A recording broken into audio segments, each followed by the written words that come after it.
ಗೊತ್ತಾ ಮಚ್ಚ, ಇಲ್ಲಿಂದ 10 ಕಿಲೋಮೀಟರ್ ತಾರಕೆರೆ ಅಷ್ಟೇ.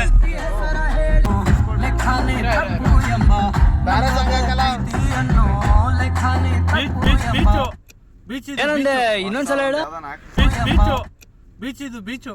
ಆಮೇಲೆ ಒಂದೇ ಒಂದೆರಡು ಚೂ ಇಲ್ಲ ಲೋ, ಇಲ್ಲೆಲ್ಲ ಹೋಗಿ ಬರ್ತಕೊಂಡ, ಇದೆಲ್ಲ ಫಾರೆಸ್ಟ್ ಏರಿಯಾ, ಪೊಲೀಸರು ತಗೊಂಡು ಹೋಯ್ತಾರೆ.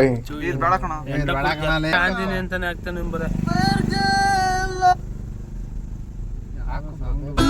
ಬಂದ ಡ್ಯಾಮಿಗೆ ಬಂದಿದೆ.